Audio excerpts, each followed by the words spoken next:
Divulgado pelo IBGE no final de setembro e referente à pesquisa feita em 2006, o Censo Agropecuário revelou que a concentração de terras no Brasil não sofreu grandes mudanças nas últimas 2 décadas. Ou seja, cerca de 1% dos proprietários rurais são donos de quase a metade das terras agrícolas brasileiras. Os estabelecimentos com menos de 10 hectares são 47% dos estabelecimentos, só que eles ocupam 2,4% da área.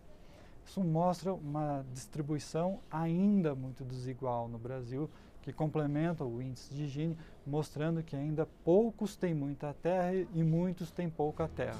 A discussão sobre concentração de terras coloca em lados opostos os 2 responsáveis pela produção agrícola brasileira, o agronegócio e a agricultura familiar.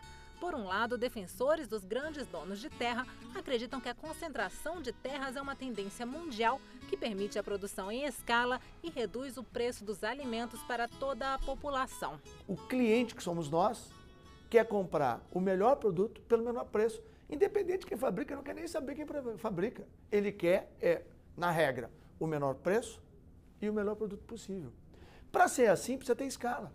Então, o processo de concentração que há em todos os setores da atividade econômica do mundo não pode ter na agricultura. O agronegócio, que hoje sustenta o país, que deu para toda a sociedade brasileira, conseguiu enxergar, ver que o país saiu da crise melhor do que outros países, antes do que outros países, porque havia um grande colchão financeiro, reservas cambiais na ordem de mais de 200 bilhões de dólares, produzidas 99% pelo agronegócio. Por outro lado, os pequenos agricultores defendem que, além de produzir alimentos, a agricultura familiar é a maior empregadora de mão de obra. De acordo com o Censo Agropecuário, 16 milhões e meio de pessoas estão ocupadas em propriedades agropecuárias, ou seja, 18,9% da população ocupada. 85% desses trabalhadores estão nos pequenos estabelecimentos de até 200 hectares. O fato concreto é que a agricultura familiar responde por praticamente 80% da produção de feijão, milho, 60%, 50% de carne suína, vai participar na geração de emprego. 3/4 do emprego no campo é da responsabilidade da agricultura familiar. Na realidade, é uma falácia por parte do agronegócio e do latifúndio que a balança comercial brasileira deve a eles uma grande parte desse dividendo. O IBGE comprovou que, de fato, a grande produção está na agricultura familiar e não no agronegócio. William Clementino, hoje com 29 anos, trabalha desde os 7 na fazenda do pai em Tocantins. Há pouco mais de um mês, ganhou um lote de terra num projeto de assentamento. Quer plantar feijão, frutas, criar peixes. Nós vamos produzir alimentos, enquanto os outros aí que estão se propondo nesses aspectos aí, estão produzindo algo que não é alimentação humana para esse país e é coisa para exportação. Como que nós vamos viver a vida toda exportando com o discurso de gerar divisa e não produzindo alimentos, né?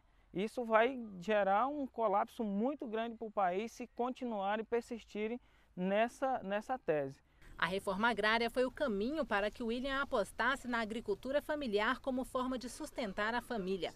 Essa é a defesa também do presidente da Confederação Nacional dos Trabalhadores na Agricultura. Fortalecer no país e expandir no país um modelo de desenvolvimento que priorize o fortalecimento da agricultura familiar.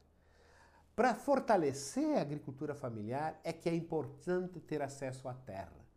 Portanto, a reforma agrária é parte fundamental não só para a democratização da terra, mas para fortalecer este processo de fazer agricultura que é através da agricultura familiar.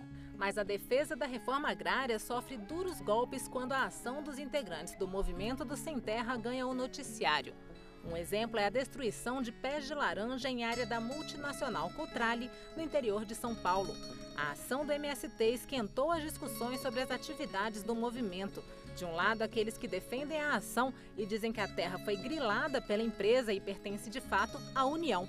De outro, os que consideram o ato uma ação terrorista.